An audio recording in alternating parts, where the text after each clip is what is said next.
Hi, everyone. Thanks so much for your introduction. First, I'd like to acknowledge the Gadigal people of the Eora Nation, who are the traditional custodians of the land here, and pay my respects to their elders, past and present.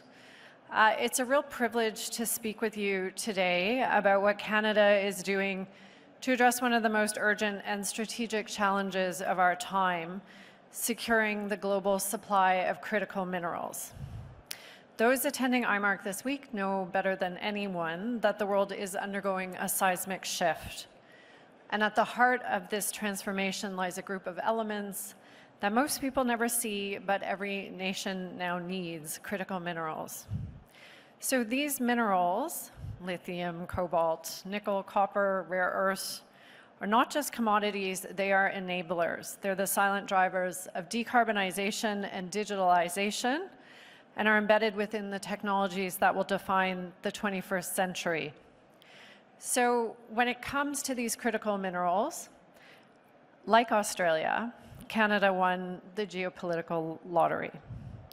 Our country is endowed with vast reserves, from the Ring of Fire in Ontario to the lithium-rich pegmatites of Quebec and the nickel belts of Manitoba. Canada's mineral diversity is unmatched. But it's not just about what's in the ground.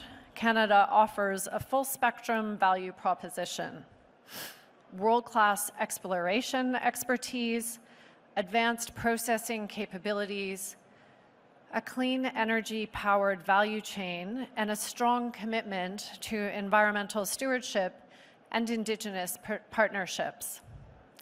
The Canadian Critical Minerals Strategy lays out a clear roadmap: accelerate responsible project development, invest in sustainable infrastructure, and drive innovation across the value chain from exploration to recycling.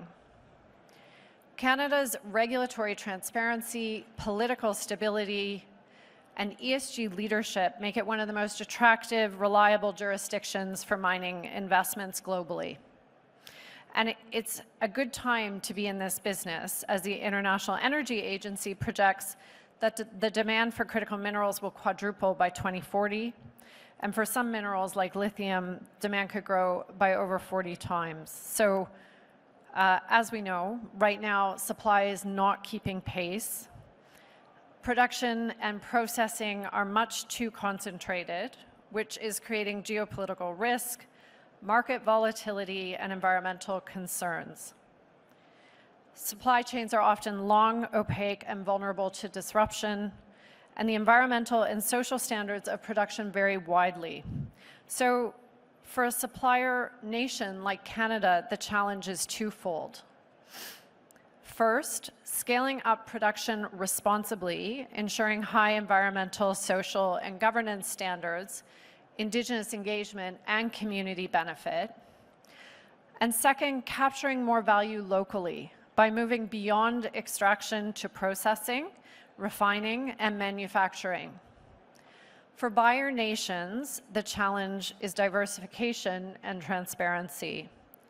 Countries need secure and traceable supply chains that align with their climate and security goals.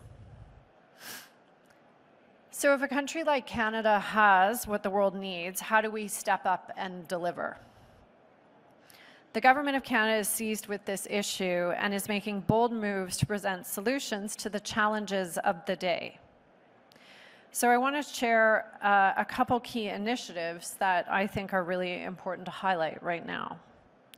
First, we know that regulatory efficiency matters to investors. And in Canada, we've heard the call for greater predictability and timeliness in project approvals, and we're taking action.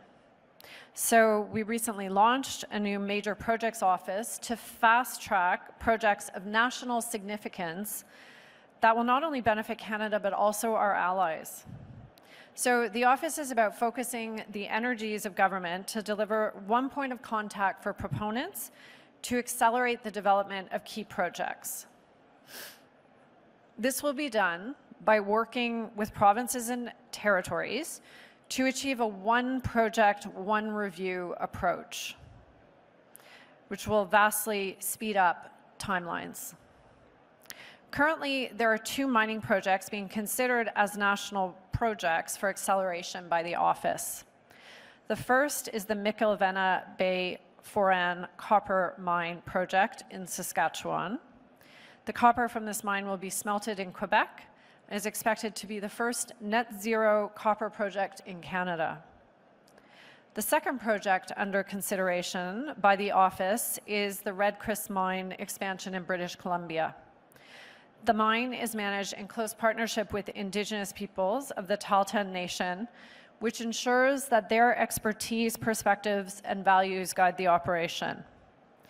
This transformative project will extend the mine's life by over a decade and increase Canada's annual copper production by more than 15%. It will also reduce the mine's greenhouse gas emissions by over 70%. Prime Minister Carney has made it clear that a priority for the Major Projects Office will be to help more critical minerals projects get to final investment decisions quickly. This will ensure that the industry can grow and that Canada and our global partners can benefit for clean technologies and defense. In addition to getting our domestic house in order, we're working with international partners to create markets. At the G7 Leaders Summit this year in Kananaskis, Canada announced the G7 Critical Minerals Action Plan, which focuses on diversifying the responsible production and supply of critical minerals, encouraging investments in critical minerals projects and local value creation, and promoting innovation. In addition, Prime Minister Carney recently announced the G7 Critical Minerals Production Alliance, which I'll take a minute to tell you a bit more about right now. So we're working with trusted international partners to guarantee supply for advanced manufacturing and defense. Canada is leveraging a suite of tools across the G7 to develop project-specific agreements as opposed to a one-size-fits-all approach. This includes leveraging national stockpiles, offtake agreements, contracts for difference, and other forms of co-investment.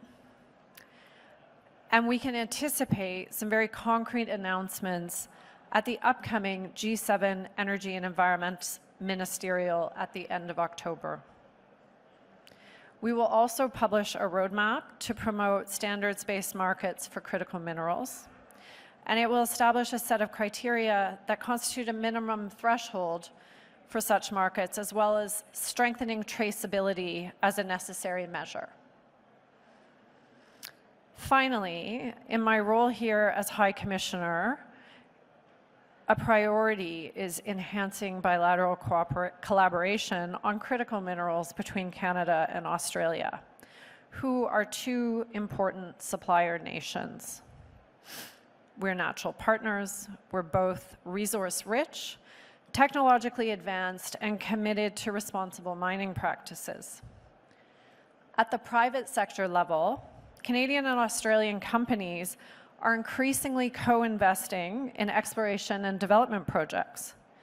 Joint ventures are emerging in battery metals, with firms leveraging each other's technical capabilities and capital markets, particularly the Toronto and ASX exchanges, which dominate global mining finance.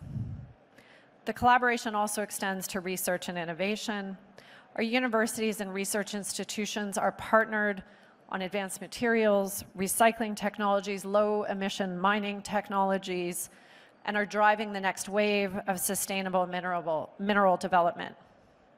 As well, Canada and Australia are working together to support allied nations and promote democratic values in resource governance. We're proving that critical minerals can be sourced responsibly and traded transparently for the benefit of economies, communities, and the planet. The energy transition will not happen without critical minerals, and critical minerals will not be secure without trusted partnerships and stable markets. In a world that is increasingly defined by volatility, Canada stands as a pillar of stability, committed to responsibly supplying the critical minerals that power our future. Our leadership is rooted in action, expanding production, accelerating projects, and enabling local value creation. Canada is ready to meet the moment and shape a future that ensures stable supplies and coordinated action among allies. Thanks very much.